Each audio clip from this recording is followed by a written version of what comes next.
اعوذ باللہ من الشیطان الرجیم بسم اللہ الرحمن الرحیم۔ ہمارے چینل کے ناظرین السلام علیکم، امید ہے کہ آپ سب خیریت سے ہوں گے۔ اللہ تعالیٰ آپ کا حامی و ناصر ہو اور اللہ تعالیٰ آپ کی حفاظت فرمائے۔ ناظرین، آپ نے ہمارے چینل کو سبسکرائب کرنا ہے اور لائک شیئر کرنا ہے، اور ناظرین یاد رکھیے گا کہ لائک کرنے کے ساتھ ساتھ آپ نے کومنٹس ضرور کرنا ہے، اپنا نام اور اپنے علاقے کا نام لکھنا ہے، اور آپ نے جو ویڈیو وغیرہ یا نسخہ وغیرہ لینا ہے یا اپنی اسپیشل ویڈیو بنوانی چاہیے کہ کسی مرض کے لیے، تو ہم سے رابطہ کر سکتے ہیں بذریعہ کمنٹس، واٹس ایپ ذریعہ بھی کر سکتے ہیں۔ انشاءاللہ آپ کی مدد فرمائی جائے گی۔ ناظرین، آج کا ہمارا ٹاپک چنبل، جس کو چنبل وا بھی کہتے ہیں، کے بارے میں ہے۔ ناظرین، اس کی علامات آپ کو شیئر کرتا ہوں اور اس کا علاج بتاتا ہوں۔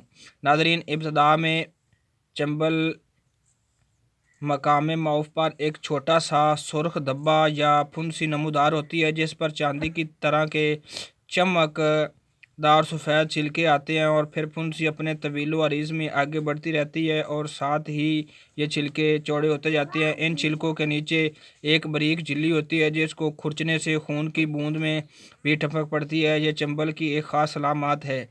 ناظرین، رات کو جب جسم کو بستر کی گرمی محسوس ہوتی ہے تو مرض میں مزید شدت پیدا ہوتی ہے۔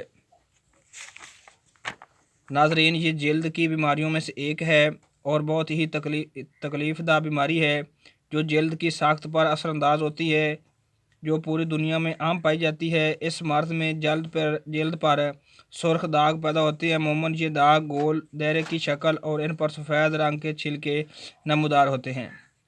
یہ اکثر الرجی کی وجہ سے یا میلے کچیلے کپڑے پہننے کی وجہ سے یا آتش کی بیماری، معدہ کی بیماری، جگر کی بیماری، قبض نیز الرجی اور اس سے بھی چنبل لاحق ہونے کا امکان ہوتا ہے۔ بعض لوگوں کو انڈوں، مونگ پھلی، چاکلیٹ، مرغا گوشت، گائے کا دودھ اور آلو کھانے سے الرجی ہو جاتی ہے اور بعد میں چنبل کی شکل اختیار کر لیتی ہے۔ ناظرین، بڑھتے ہم نسخہ کی طرف۔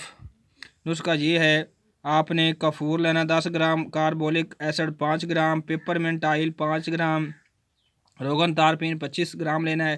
تمام ادویات کو ملا کر شیشی کے ڈاٹ والی بوتل میں ڈال کر دھوپ میں رکھ دیں۔ ناظرین، یہ آٹومیٹک تیل بن جائے گا۔ صبح و شام چنبل والی جگہ پر لگائیں۔ انشاءاللہ تقریباً اس کا 95% یہ نسخہ کامیاب ہوا ہے۔ تقریباً 100 میں سے 95 لوگ اس سے انشاءاللہ ٹھیک ہو جاتے ہیں۔ ناظرین، اللہ تعالیٰ آپ کو حامی و ناصر و پاکستان